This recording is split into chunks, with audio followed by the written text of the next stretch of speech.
It's a great pleasure to be here, and I've got to say Bob King is someone I've known longer than I've known my wife. Now, don't take that the wrong way. But we met, it's actually over 30 years ago now, so that dates us. But he was a great friend in Morocco. We were out of touch for a long time. We got in touch at Middle East Studies Association conference about 10 years ago, and it's great to be back in touch, and it's a great pleasure to be here and to see such a nice audience, such a big audience, and to have all of you here. First of all, let me greet the Muslims and everyone in the audience by saying Assalamu alaikum wa rahmatullahi wa barakatuh. What this means is may the peace and mercy and blessings of God be on all of you. I'm going to talk today about, again, this is not going to be an apologetic talk about Islam. I'm going to talk about the open society and the challenge of the open society to the Islamic world today. But before I do that, I want all those of you in particular who are not Muslim to remember that what I'm going to say about Islam can apply, in fact does apply in many cases, to other religions as well. The problems of the open society or the lack of openness in society even exists in the United States, even in religious societies in places where people think they're very democratic.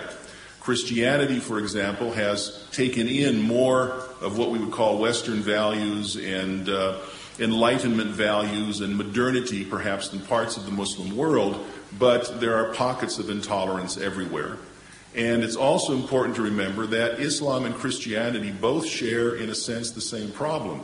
Both are exclusivistic, missionary religions that teach, in most cases, that the only way to the truth is through them. If you're Christian, the only way to the truth is through Christ. If you're Muslim, people are taught the only way to the truth is through Islam, the teachings of the Quran and the teachings of the Prophet Muhammad. There's a problem with any exclusivistic religion that it breeds extremism. Now, just to make sure nobody else gets off the hook, Hinduism, which used to be a sort of religion, or not actually a conglomerate of religions, and you can go to India and believe in anything from one god to many gods. Now even India, even Hinduism has fundamentalism. And that has created all sorts of problems, not just for Muslims, but Muslim minorities and even Hindus in countries outside of India who are not recognized as Hindu. Buddhists used to be the ones who always got off the hook. But now you have a sort of Buddhist fundamentalism broken into various forms of nationalism, such as what one finds in Sri Lanka, where Tamil Buddhists for many years persecuted, Sinhala Buddhists persecuted for many years Tamil Hindus, which has led to a civil war in that country. So no religion is off the hook, all right? We all have problems with religion. And just to make sure even the secularists are not off the hook, let me remind those who think that all religions are bad and religions are the cause of evil and suffering in the world today, if you do a body count in the 20th century of what caused the greatest number of deaths and sufferings, secularism and secular ideologies, whether you're talking about fascism or communism or any other ism, has a much, much higher body count in the 20th century, the bloodiest century in human history, than does religion. So we're talking about a human problem. The issue of open societies and closed societies are universals. And from the point of view of religion, I usually leave my aphorisms to the end of a talk, but I'm going to give a saying for you at the beginning. And those of you who speak Arabic will know this one. There's a famous tradition in Islam where God says, and I'll say it in Arabic first, Ana inda dhanni abdi bih. I am whatever my servant thinks of me. This is important for everyone to remember. This is God speaking in the saying, I am whatever my servant thinks of me. So if we think of God as a vengeful God, God will be vengeful. If we think of God as a God of love, God will be loving. If we think of God as a forgiving God, God will be forgiving. If we think of God as a destroyer, God will be a destroyer. It all comes down to us.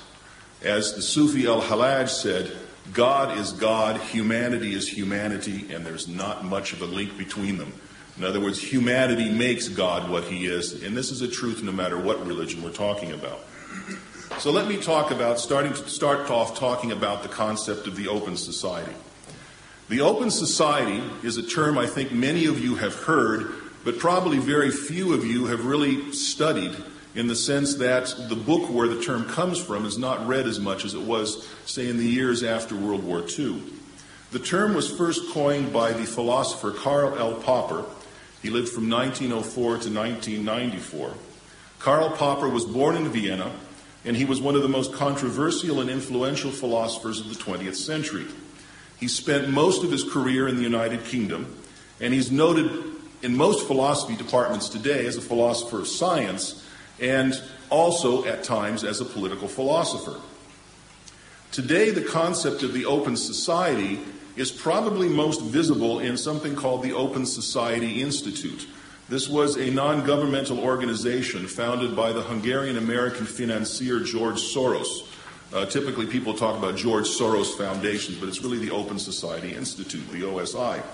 The Open Society Institute has distributed millions, in fact tens, probably hundreds of millions of dollars, in promoting the development of liberal democratic institutions, mostly in the countries of the former Soviet bloc. So you see them operating in Czechoslovakia, or the Czech Republic, Slovakia, Hungary, the so-called stans, Uzbekistan, well, not Uzbekistan, but Kyrgyzstan, and yeah, let me just put it here out of the way, though. Kyrgyzstan, and there's even groups in Afghanistan and places like that. The idea is to bring a sense of liberal democratic values, open discussion of issues, Karl Popper's concept of the open society in these former Soviet bloc countries. An example of the sort of thing they do. Now, I'm an administrator, happily not doing my thing today. I'm doing something academic and giving a talk. But the University of Arkansas has a partnership with St. Petersburg State University in Russia. And we were actually invited to St. Petersburg by the Open Society Institute. The Open Society Institute in St. Petersburg created an institution known as the Smolny College of Liberal Arts and Sciences. It's the first liberal arts college ever created in Russia, and certainly since the fall of communism. Smolny College started off with an OSI grant, with a U.S. State Department grant. Bard College, which is a small, very well-heeled private institution in New York State, came on as sort of the guide for the development of this college. And now there is a American-style liberal arts college in St. Petersburg, Russia, doing the very things that liberal arts colleges do here in the United States, whether it's Agnes Scott College or any other major liberal arts colleges here. The Open Society as a concept first appears in a book by Popper that was called The Open Society and Its Enemies. This book was published in 1945, but was written during the Second World War, and is a two-part study.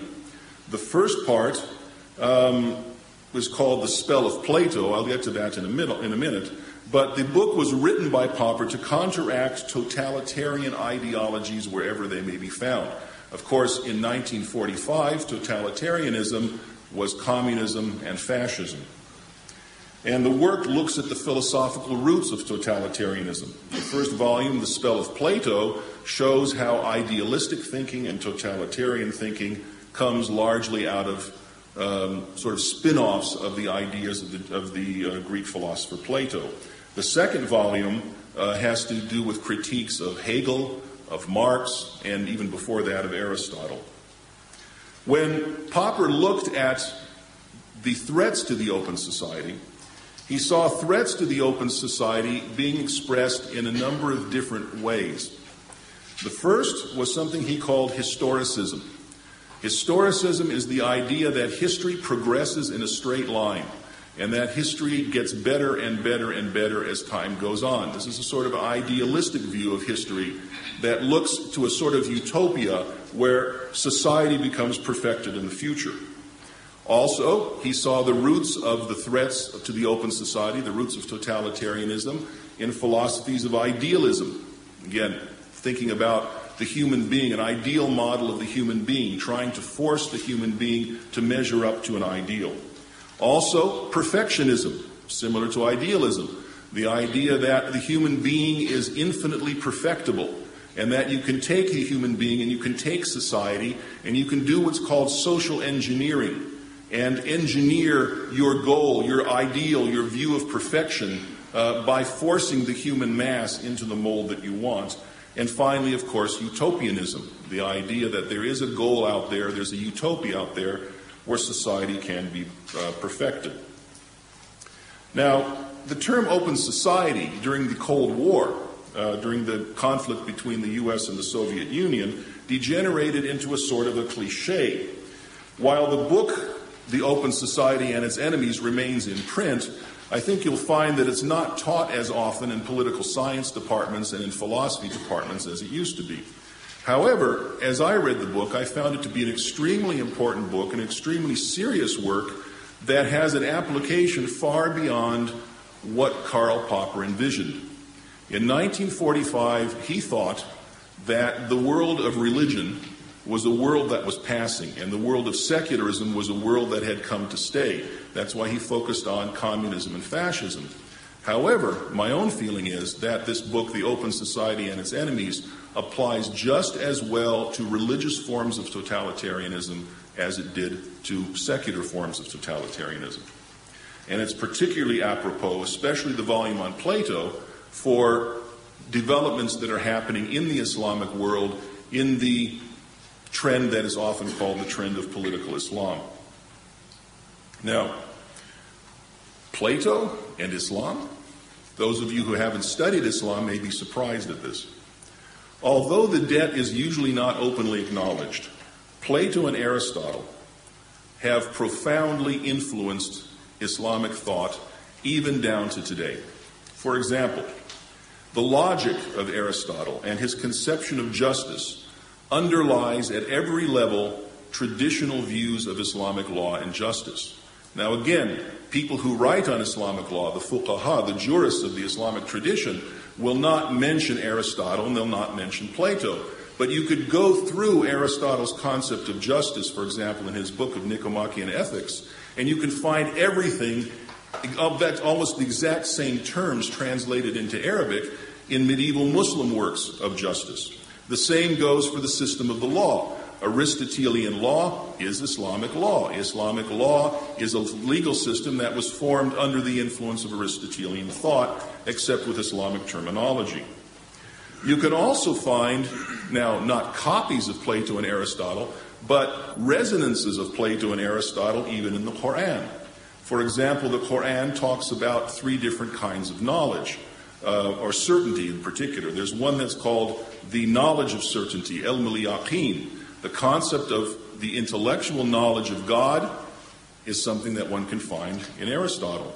The Quran also talks about ayn al-yaqeen, literally the eye of certainty, the sort of direct understanding of God. This is very similar to Plato's model of perception. So what happened in the Islamic world is, it was not a situation where Muslims didn't know anything. And again, we sort of have in the United States this idea that before Islam, you had a bunch of Arabs sitting around under palm trees scratching their sand fleas. All right, that was not the case. Arab society was a well-developed society before Islam. Islam brought in ideas that were in many cases universal truths, and some of these universal truths resonated with ideas of the Greeks. When Muslims saw these Greek ideas, they said, these make sense, it's just like ours, and they began to incorporate them into their own body of thought. Now this is very important for people to remember. It's important to remember for people in the West because it helps remind us that Islam is not an Eastern religion, all right, despite what our brother said over here. It is a Western religion. It comes from the same roots as Christianity and Judaism, and it shares the same heritage as the heritage of Western civilization. It's just that in Islam, what many people are seeing today is a heritage of the West that is sort of in a bit of a time warp, in the sense that there are movements that the Christian West made in terms of Enlightenment philosophy and secularism that parts of the Islamic world haven't made. In a sense, we're looking back at different interpretations and also back in time. But it's very Western. It's also important, however, for Muslims to know that ideas of Plato and Aristotle and things like people like that are incorporated into the history of Islamic thought, because it's important for people to be reminded that no religion is completely pure. No civilization is pure. Nothing grows in a vacuum in human society. Human society is made up of people, just like in this room today. I see people from the Middle East, from North Africa, from Asia, originally from different parts of Europe, from South Asia, all mixed together in a room. Human society mixes. This is what we do. This is normal. And the development of civilization start through mixing.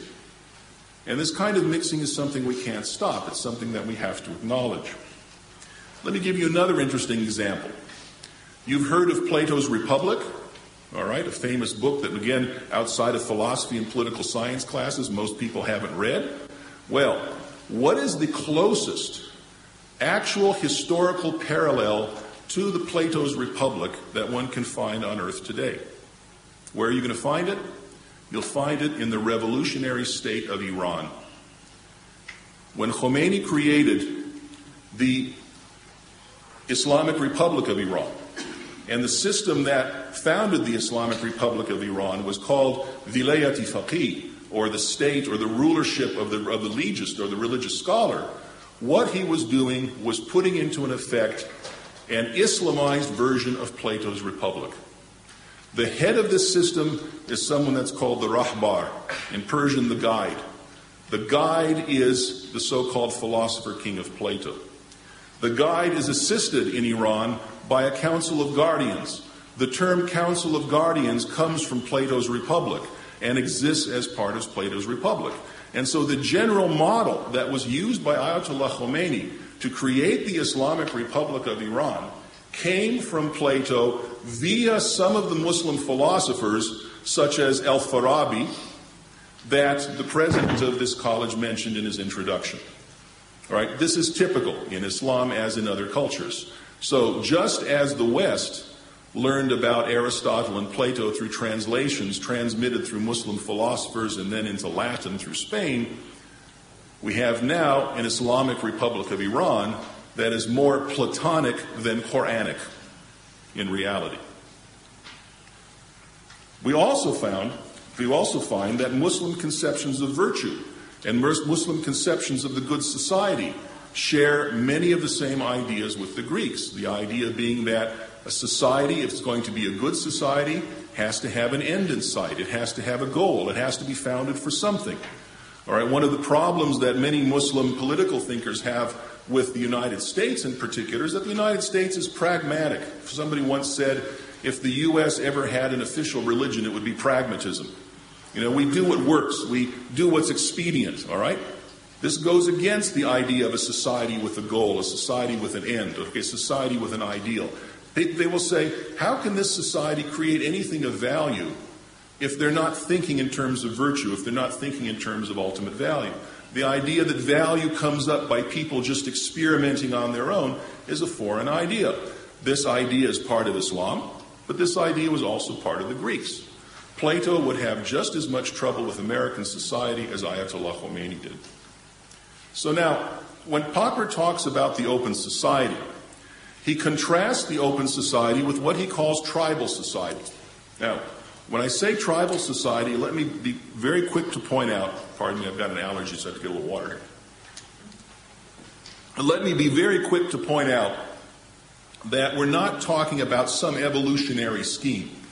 Popper said there are two types of society, period, open or tribal. And modern societies can be just as tribal as pre-modern so-called primitive societies. A tribal way of life, he said, is a society that is closed to the outside. It's a collectivistic society, not individualistic. The first major attribute of this society, the tribal society, is what Popper called a magical attitude toward custom. This is an attitude in which there are few, if any, distinctions between the regularities of social life and the regularities of nature. In other words, custom, tradition, is the way things are meant to be. The traditions that are followed in this society are not just the traditions of people, they're also the traditions of nature. or the way God wants it. So the customs of society, the things that people have always done, are considered normal, natural, or God-given. Both society and nature are governed by supernatural will, and this can lead to rigidity in the social order and rigidity in social customs. The second sign of the tribal society or closed society is that change is resisted. Change is seen as an exception to the rule, not the rule itself. Change is a threat in this system to the integrity of society and the natural order. The third aspect of the closed society is that the social order in a closed society is governed by conventions and taboos. Social institutions are treated as if they're sacred. And typically the social institutions and ideas that underpin the society are not open for critical consideration. Now, those of you who come from the Muslim world and have dealt with critiques of Muslim society know that these kinds of critiques of traditional society in Islam have been made by Muslim reformers from the time of Jamal ad-Din al-Afghani in the 19th century up to today, and they're made also by Islamic integrists and political Islamists today in looking at the societies that they want to replace. However, one can also at times use these same models to characterize traditionally bound conservative forms of Muslim society as well that are more active, such as, for example, the society that groups like Al-Qaeda try to make. A closed society in general is a society that is conceived as an organism, and that it's held together almost as a living thing. In other words, there's the idea that if you take one part out of it, or you kill one part, the entire organism dies. Now, we have in this organism, the parts that hold it together can be organic models. Kinship characterizes a closed society. Proximity, in other words, being close to each other, closeness of family, closeness of social bonds characterize this. Common language characterizes it. Common history, common customs, common tastes, common religions. Now, just so we don't exceptionalize the Muslim world, when I talk about common religion, common custom, common history, common language, and kinship, these are all models of what holds a nation together. So nationalism, in its most extreme forms, is closed society as well. All forms of nationalism. And for example, if you want to see this played out in perhaps its most pernicious form, you go to places like the Balkans, all right, where Serbian nationalism was tied to religion, Croatian nationalism was tied to religion, and Bosnian nationalism, which unfortunately by default is Muslim nationalism in the former Yugoslavia, is also tied to religion because the Muslims had nothing but to call themselves but Bosnians. And so religion became more important than it ever used to be. Nationalisms are part of this. Most people are not aware in the United States that every single country of Western Europe except for France,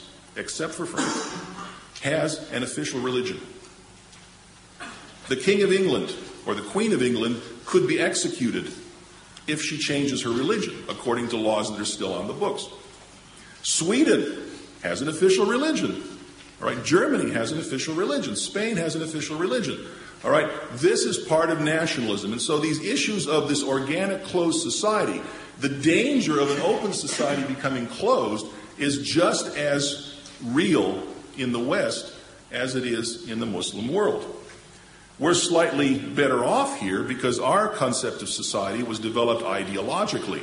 Back when I was growing up and when Bob was in school also, there was something called the House Un-American Activities Committee. The very idea that you could have a committee that could grill someone on whether their activities were un-American is a very ideological concept.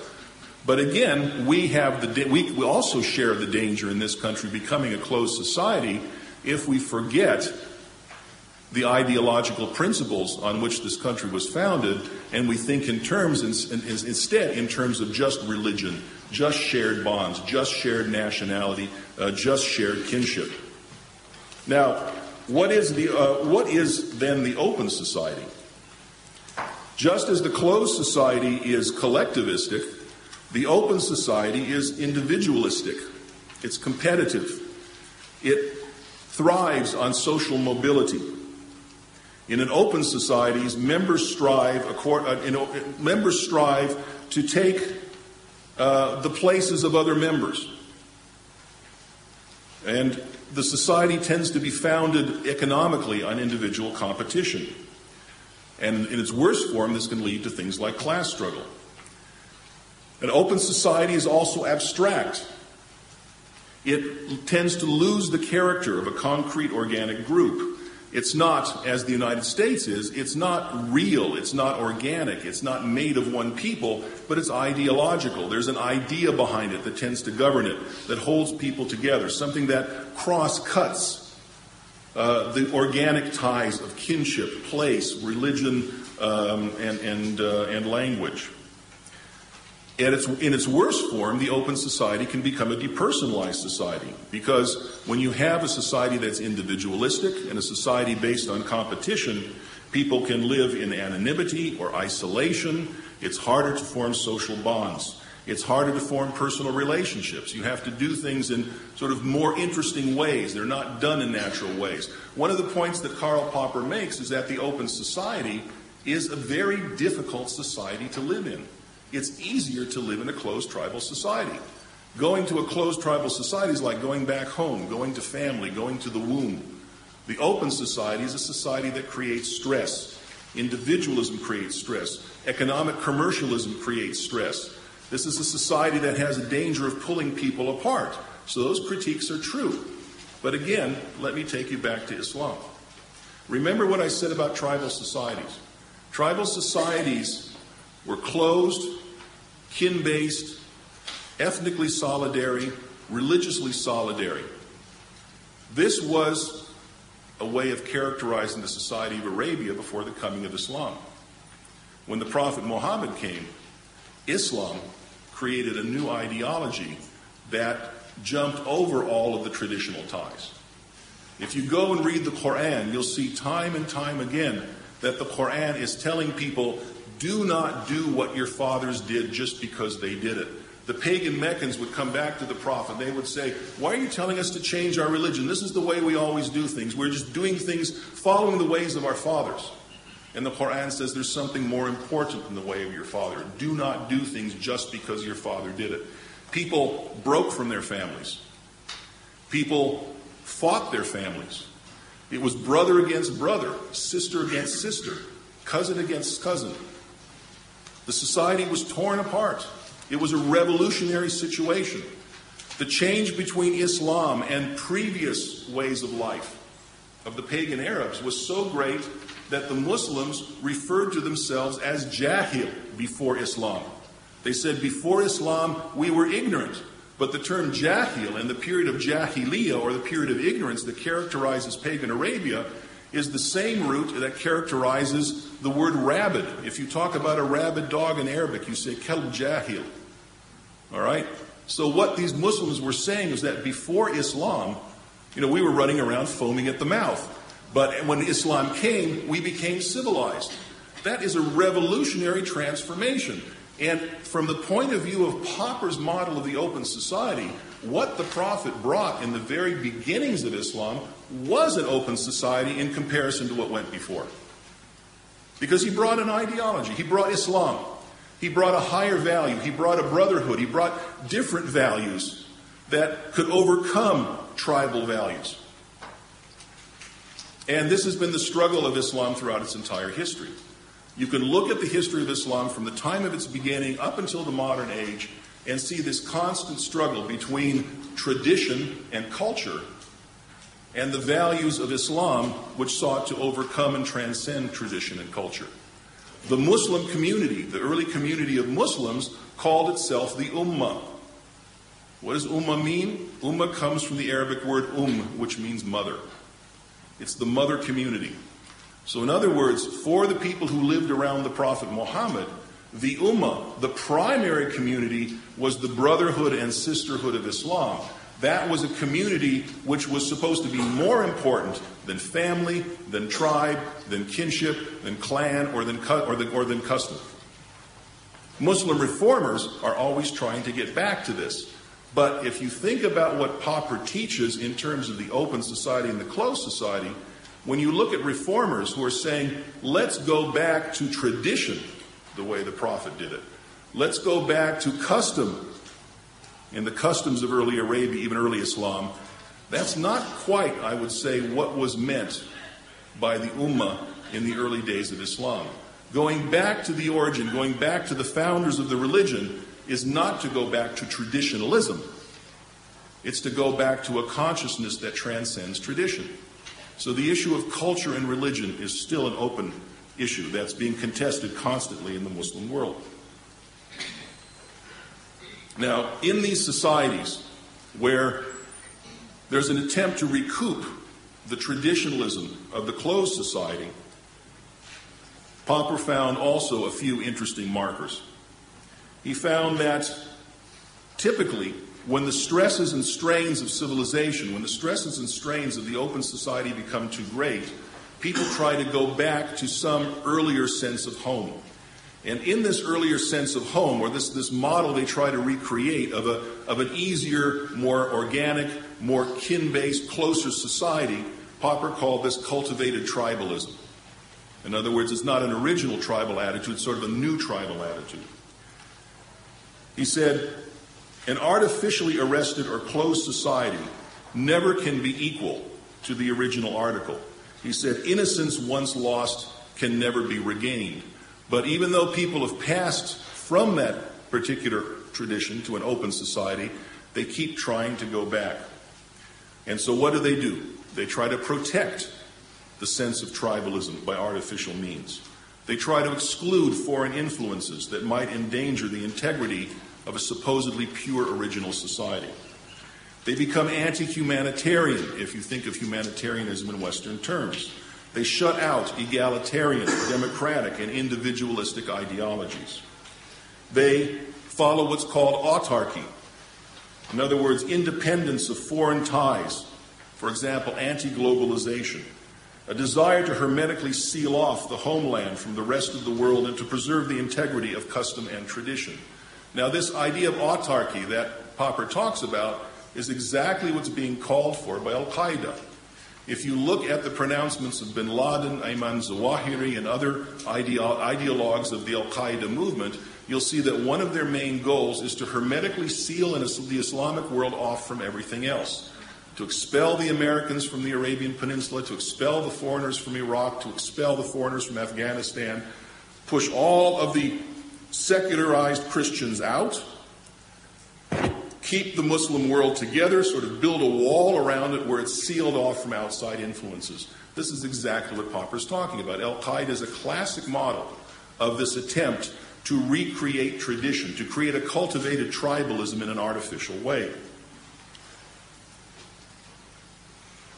And also, of course, Popper found there's an attitude toward mastery.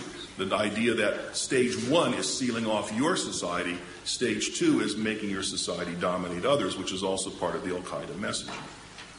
So these writings of Popper in The Open Society and Its Enemies remind us of, I think, important points to think about when we look at the problems of the encounter of the Islamic world and the West and the encounter of Islamic values and Islamic ideologies with secularism.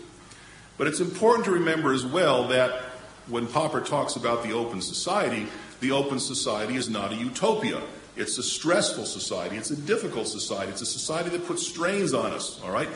The discontents of our civilization are real discontents. And the critiques of the breakup of the family, and the critiques of individualism, and the critiques of too much greed and too much mercantilism, these are real critiques about real problems. However, this is the nature, Popper says, of human life. This is how human life develops. And so rather than try to exclude it and try to wall it off and try to prevent it, it's better to find important ways to live with it and manage it. Now, liberalism, as part of the open society, challenges Islamic tradition in a number of ways. First of all, liberalism privileges the pluralism of religions. This is a problem. As I said at the beginning of my talk, exclusivistic religious perspectives, such as this perspective of Christianity and Islam, have a hard time with religious pluralism. What this means, if we're going to have a pluralistic society, and we're going to be sincere Christians or sincere Muslims, we have to find a way to reconfigure or think about our Islamic and Christian teachings in a way that allows for pluralistic realities. If we think that people who do not belong to our religious perspective are going to go to hell, what are we left with? We're left with a kind of tolerance, which is maybe an indifference at best, or we're left with a kind of tolerance that basically says, okay, you go to hell, that's your right, I won't bother you. Or we have to think of ways in which we can accept people in perhaps more productive, more comfortable ways. So we have this religious problem with liberalism, the idea of pluralism, which is really a threat. Vincent, what do you mean by liberalism? I think they're thinking liberal versus conservative. Okay, good point. Okay.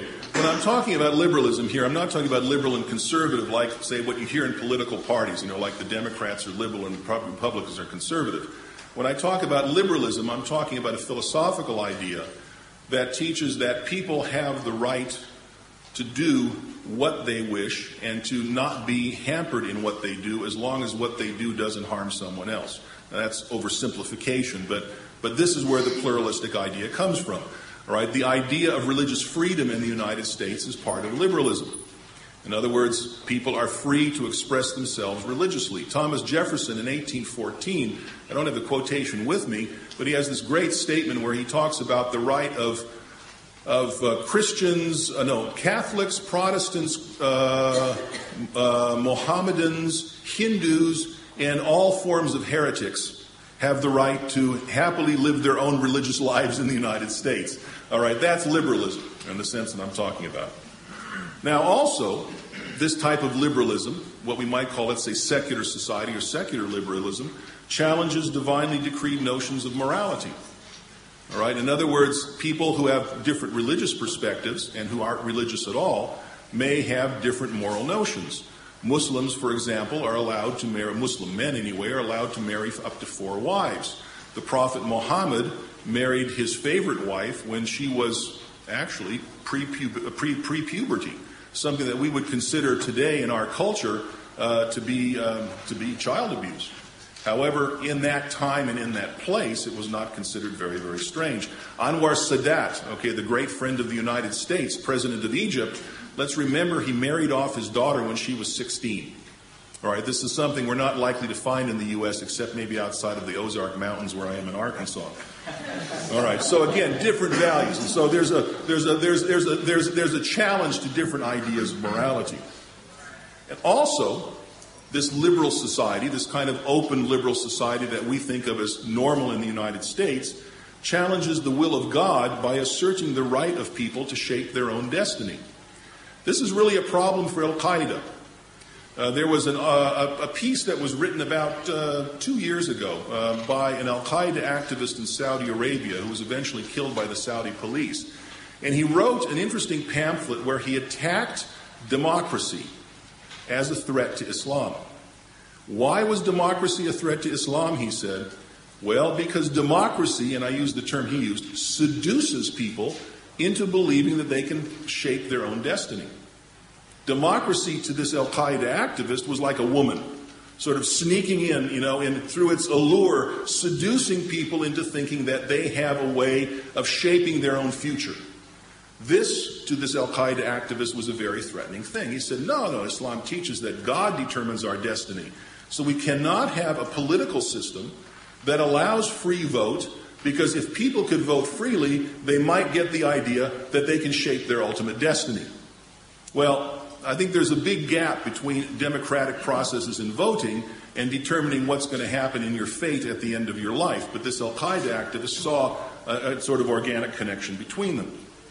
Also, democratic liberalism, in the way that I've been talking about, challenges the Sharia, Islamic law, by asserting people's rights to alter the laws that govern them. Again, many Muslims believe, in fact, most Muslims believe, that the ultimate values, ultimate morality, the basis of the law lies in God's will, as expressed in the Quran.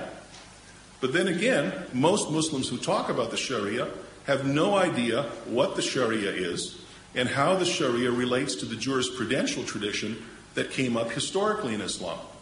You have two terms in Arabic, and I don't want to give you too many foreign terms, but there's Sharia, which is like the law with a capital L. This is a global, sort of idealized picture of justice according to God's will. But then historically you have a tradition that's called fiqh, a term that in Arabic literally means understanding, which is the way the law was actually applied in various law schools in the Muslim world. I can't tell you how many times I've heard Muslims say, I believe in Sharia, but I don't believe in fiqh. In other words, I believe in the law of God, but I don't believe in the law of the schools of law. It's an oxymoron. You can't say it. Because you can't have a law of God without having a means of applying the law of God. And if you don't have methodologies, if you don't have rules and logic and schools of law that systematically help people to apply this, you've got a tyranny. You have a law of politics. You have a law of the will of the majority. You have a law that is even incoherent. And this is the case in many Sunni Muslim countries, in fact, most Sunni Muslim countries today, because with the exception of Saudi Arabia, there is no Sunni Muslim country in the world that applies the law in the way that it was methodologically and systematically applied in pre-modern times. The only place in the Muslim world where you have a consistent legal institution applying the Sharia as it was applied in the past is in the Shiite world, in Iran, and among the Shia of Iraq. This is why people like Ayatollah Sistani in Iraq have such a great following, because they are the people who know the rules and know the methodology, and they can help ensure justice. And of course, individualism itself is a problem, because from the Islamic perspective, individualism is seen by many people as a mask of egoism. And egoism is the greatest sin in Islam.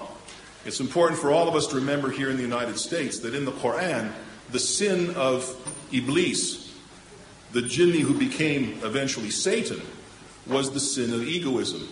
He refused to bow down before Adam when God asked him to bow down before Adam, because he saw himself as better than Adam. He saw himself as a more perfect servant of God than Adam. So he said, why should I, this perfect servant, bow down before this creature who's going to create discord and bloodshed on earth? That's the sin of egoism. So you can see some of the cultural stresses that we're talking about. The open society to people who come from a traditionalistic background, who tend to look at religion in traditionalistic terms, and tend to try to close themselves up to protect themselves from outside influence, is threatening. Individualism is threatening. It makes egoists, if nothing else. Democracy may be threatening because it gives this idea of people mastering their own destiny, shaping their own destiny. Democracy can also be threatening because when people create their own laws, some Muslims believe that this is taking power away from God. And when we're talking about pluralism and freedom of religion, many people believe that this takes away the truth, that takes away God's truth, and that we have to hold on to our religious beliefs just exactly as we've been taught, or we'll lose everything. The danger is always expressed in the form of a slippery slope. Let me give you an example of what I'm talking about. One of the most important political Islamic activists in the 20th century was a man by the name of Sayyid Qutb. He was the main ideologist of the Muslim Brotherhood. He came from Egypt, and he was executed in 1966 by the then socialist government of Jamal Abdel Nasser. He wrote a manifesto that was called in Arabic Ma'alim fi Tariq, or milestones or signs along the way, which I consider to be probably the most important manifesto since the Communist Manifesto of Karl Marx. Not necessarily because of the strength of the ideas, but because of the influence that this manifesto has had on Islamic activism since the time that he wrote it. Listen to what Sayyid Qutb says about the civilization in which we live in his book Milestones. And I quote, "These civilizations, which have dazzled many and have defeated their spirits, are nothing but a jahili and ignorant system at heart. And this system is erroneous, hollow, and worthless in comparison with Islam. Most certainly Islam is better beyond imagination. It has come to change ignorance, not to continue it, to elevate mankind from depravity and not to bless its manifestations which have taken on the garb of civilization. We ought not to be defeated to such an extent that we start looking for similarities with Islam in current systems and in some current religions. Sorry, I'm doing that. Or in some current ideas. We reject all of the systems of the East as well as the West. We reject them all, as indeed they are retrogressive and in opposition to the direction in which Islam intends to take mankind. All right, what's important about Sayyid Qutb is that his brother Muhammad Qutb was one of the teachers of Osama bin Laden. All right, now Qutb himself is not a sort of Taliban type, and he's not a Luddite. He's not against technology in Islamic life the way bin Laden appears to be in his own way of life.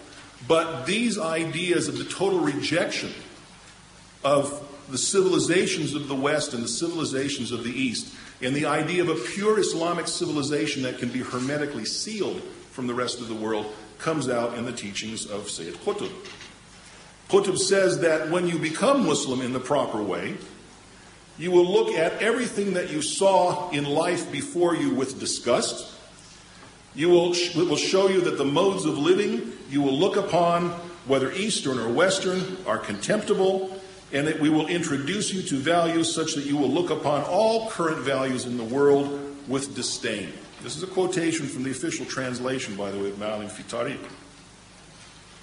So what does Qutb tell Muslims to do? Essentially, he tells Muslims not to study certain things. He says, in this famous chapter 8 of Milestones, which had a tremendous effect on a lot of intellectual and educational movements in the Muslim world, he says, Islam permits a Muslim to learn chemistry, physics, astronomy, medicine, technology, agriculture, and administration. However, Muslims should learn these things not from a non-Muslim or not from a Muslim who is not pious, but from a pious Muslim. They have to find God-fearing Muslim scientists even to teach scientific subjects. He says, as far as the interpretation of human endeavor is concerned, whether this be individual or collective, things that relate to theories about the nature of man or his historical processes, or the explanation of the origin of the universe, or the origin of the life of man, all of these things, which indirectly affect man's beliefs, are not permissible for a Muslim to learn from anyone other than a God-fearing Muslim. So here we have a good illustration of the kind of closed society that Popper was talking about. An attempt to say Muslims have to protect themselves from ideas that come from other cultures and even other ways of thinking. And so even technology has to be learned from a Muslim, not just a Muslim, but a good Muslim. Science has to be learned from a Muslim, and not just a good, but a good Muslim. Ideas about the nature of life have to be learned only from good Muslims. And these teachings by Qutb in the infamous or famous chapter 8 of Ma'alim fi Tariq, Milestones, led to a movement that was eventually called the Islamization of knowledge. What's the Islamization of knowledge? That's Islamizing everything in a way that makes it Islamically pure. We have Islamic economics, we have Islamic government, we have Islamic society, we have Islamic values. There was even a book published about 20 years ago called Toward an Islamic English.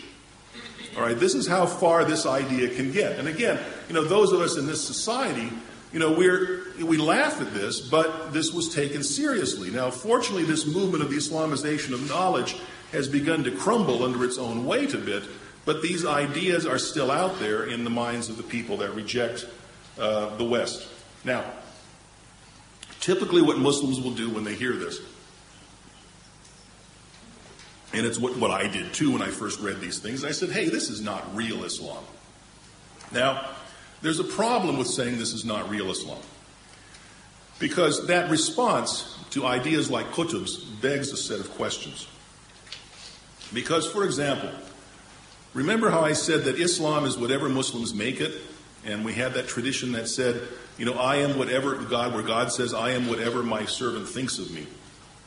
If we're to say that Islam is nonviolent, does this then mean that the only good Muslims are maybe Sufi mystics or Muslim political liberals?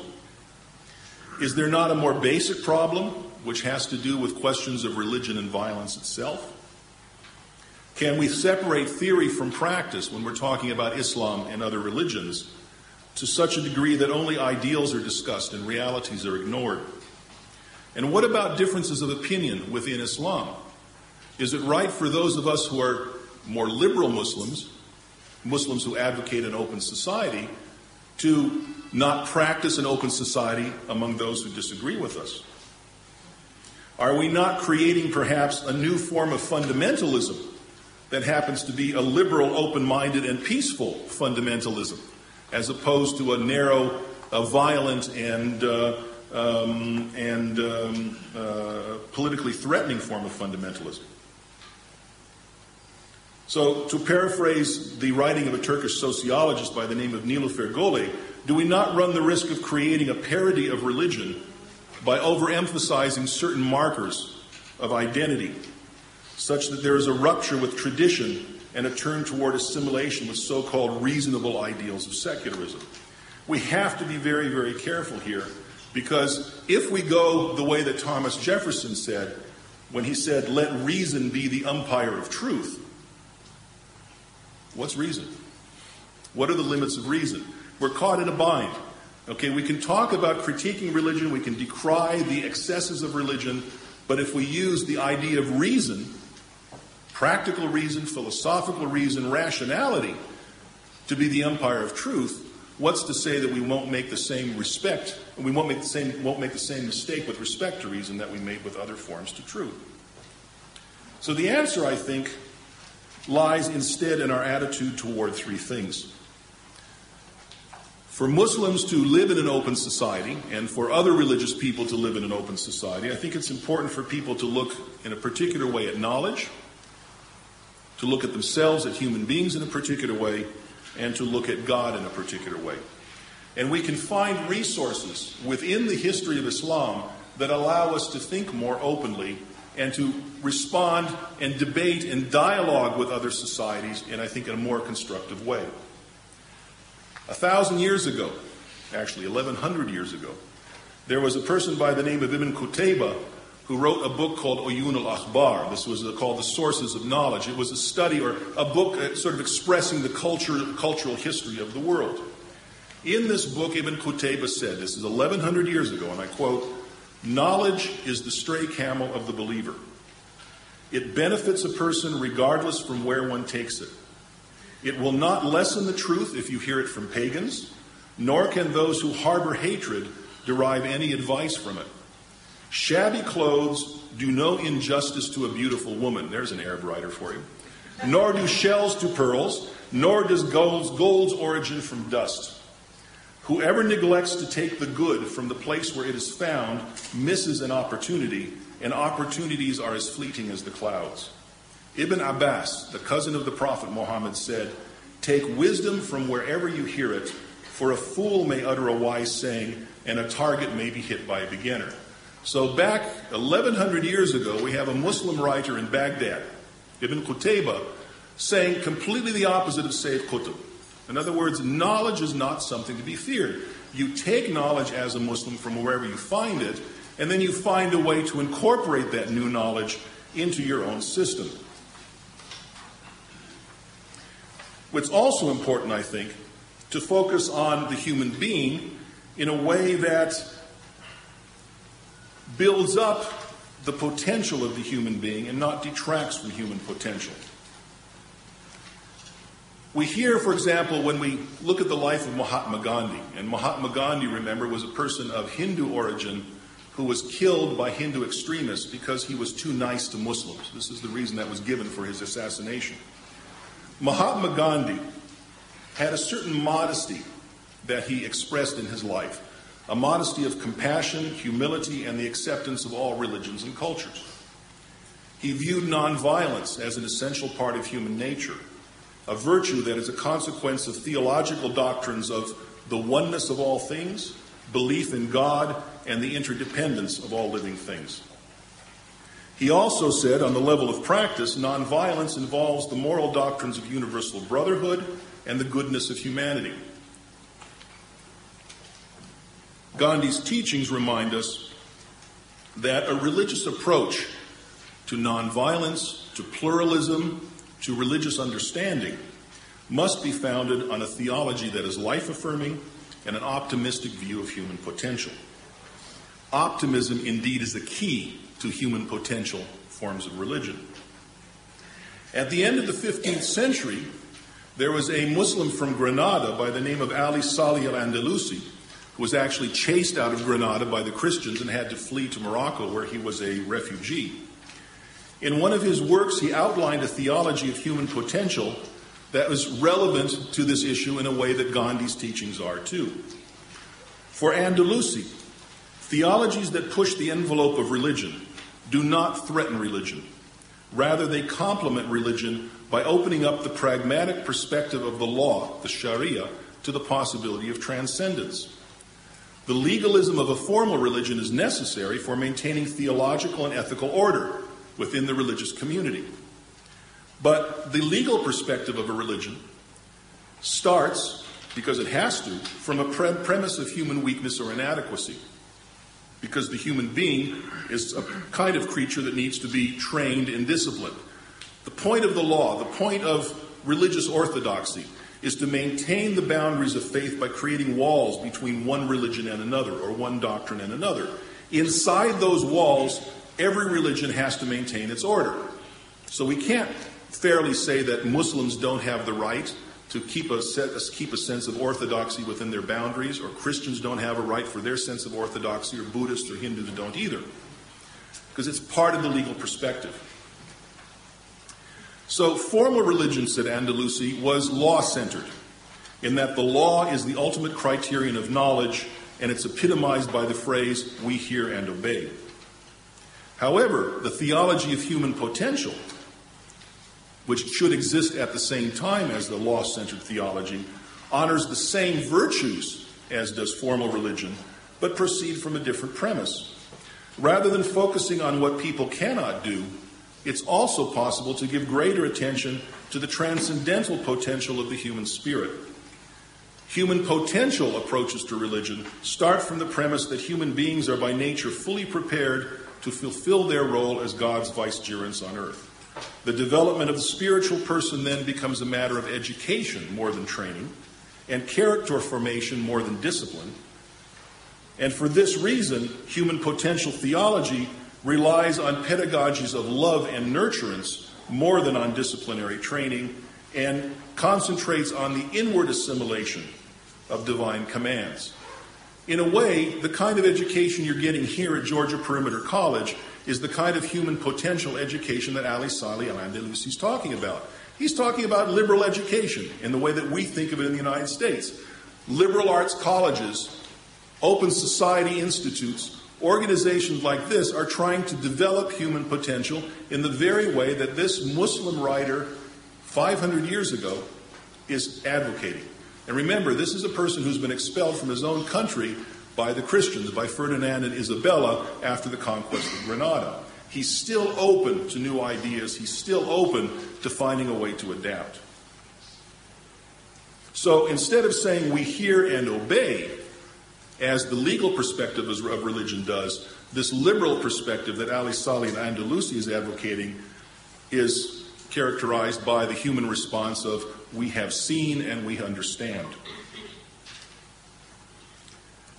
So I think the way to find our way to the open society in Islam and in those aspects of other religions, or those sects of other religions that tend to be closed, is by recognizing that human diversity, including the diversity of religions, is part of the will of God. In the Quran, we have a very famous saying, "O humankind, we have created you male and female, and have made you nations and tribes so that you may come to know one another. Verily, the noblest of you all in the sight of Allah is the most God-conscious. Verily, Allah is the knowing and the aware." This tells us that diversity is part of the human condition. And it also tells us that in the sight of God, in Islam, what is most important is the fact that each individual be conscious of God and not worry about perfecting society in such a way that we might believe that society will drag us up by the bootstraps. All right? I think one of the greatest misunderstandings of Muslim reform movements today is that so many of them concentrate on the perfection of society and not on the perfection of the individual or the improvement of the individual. Again, we can't say that individuals will ever be perfect because human beings are not perfect. They never will be. The Quran doesn't teach this. The Quran teaches that over time, history is like a ball or a wheel rolling downhill. Civilizations rise and fall. That's the wheel turning. But they rise and fall down to a time in which, at the end of history, things get worse and worse and worse until history itself comes to a close. The Quran does not look for perfection. The Quran does not talk about taking that wheel and rolling it back uphill. You know, this is sort of the myth of Sisyphus, you know, the Greek myth where the guy kept trying to roll a boulder uphill and he'd get it up halfway and then roll back down. This is what we try to do when we social engineer and we try to perfect individual human beings and individual society. We can make them better. We can make them more just. We can help the world around us a little bit, but we can't make them perfect. We also have to remember that the acceptance of diversity in a society does not necessarily imply the unity of all religions or erasing religious boundaries. Some people believe in that, but you don't have to believe in that. There are ways of accepting different paths to God and different understandings of God. Acceptance of diversity also does not necessarily imply moral relativism. All right? Despite the fact that Brigitte Bardot in France hates Muslims because they sacrifice animals on their holidays, all right, the Muslims cut the throat of animals for food as the Jews do. This is not a major moral issue. People have the right to their diversity, at least within normal bounds. And it's also important for people to remember, again in the Islamic perspective, that mercy in Islam is prior. It comes before all other duties of a Muslim except the reverence of God. In the Quran, there are two clear duties that people have to perform. The one is to worship and recognize God. Number two is to practice mercy. In a famous tradition, as in a Hadith Qudsi, which is a tradition not part of the Quran, God says, "My mercy comes before my wrath." This tends to be forgotten constantly. The rights that human beings are given by God are non-negotiable and unchangeable. And the right to freedom implies freedom of religion and the freedom to be wrong. The Quran says, "For each one of you we have made a law and a way of life. If God had willed, he would have made you into a single community." If God had willed, he would make you into a single community. We're not a single community. God didn't will it. So let's live with it. Let's find a way to live with it. And as that first verse I read said, the only really important competition in the sight of God is the competition that works to alleviate human suffering. In conclusion, I'm going to give you first a story of the Turkish Sufis, which I think illustrates my point, and then read to you a poem that I think illustrates this as well. Remember, I said that in the Quran, Muslims are taught to attend to their own affairs. That the Quran teaches that what's most important, of course, for a Muslim is salvation. And salvation is achieved by developing a good relationship between yourself and God. It's exactly the same as in Christianity. Muslims are called in the way that Christians are called. Muslims have testimony in the way that Christians have testimony. They bear witness in the way that Christians bear witness. All of these themes are part of Islam as well. But again, the Quran does not tell people to create a perfect society or to social engineer. It says attend to your own business and God will attend to his. There's a famous story that's told by the Turks about a Turkish Sufi, a Turkish mystic.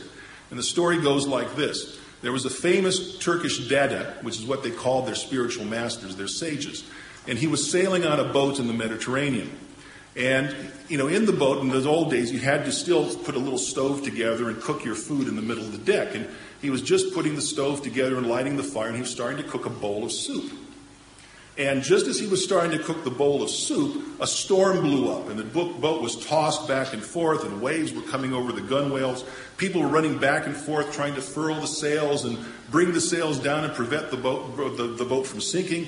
And the Turkish dada was just sitting there, ignoring everything, messing with his soup. The soup was going back and forth like this, and he was keeping the fire on and making sure that it, didn't spill.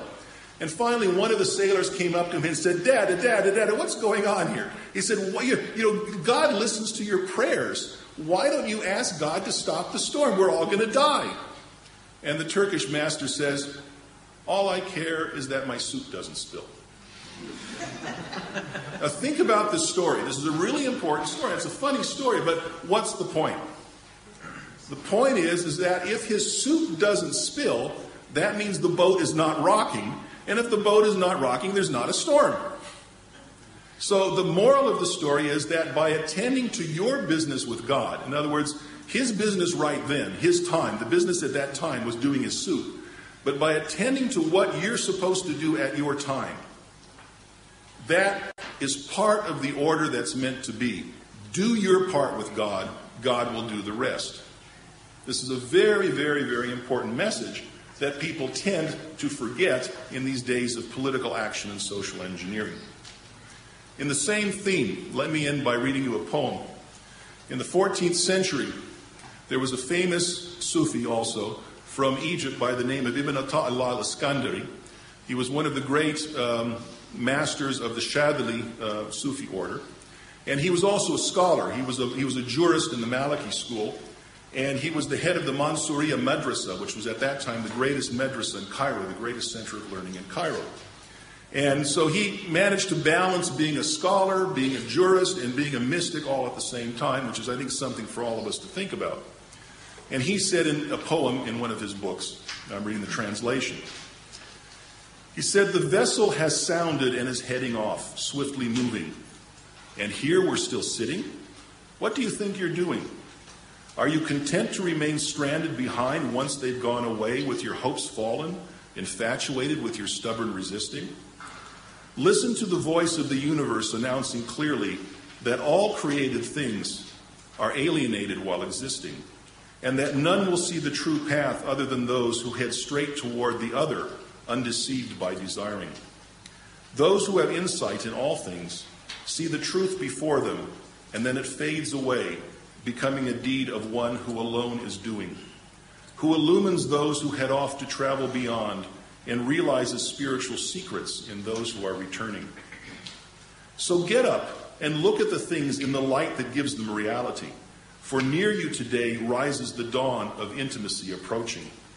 Be a true servant, pass back the reins to divine command, be wary of your self-concern.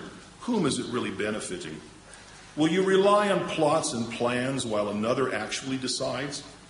Dare you struggle against what the divine is decreeing? Obliterating desire and self-will, this is the real goal, but are you listening?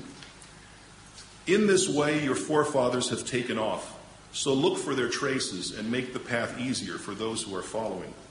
Let the one who searches for them weep for his own sake, as he sees glimmer of luster of those who've passed life's loving. Let the one who's been weeping weep for his own sake, for he's wasting time and the moment is swiftly passing. And he adds to the end of this, and after a little passage afterwards, he says in Arabic, وَلَمَا رَأَيْتُ الْقَضَى جَارِيًا بِلَا شَكٍ فِيهِ وَلَا مَرِيًّا تَوَكَّلْتُ حَقًّا عَلَى خَالِقِي وَأَلْقَيْتُ نَفْسِي مَعَ الْجَرِيَّةِ. He says, when I see destiny cascading with no uncertainty or hesitation, I entrust all my rights to my Creator, and I throw myself into the current. Thank you.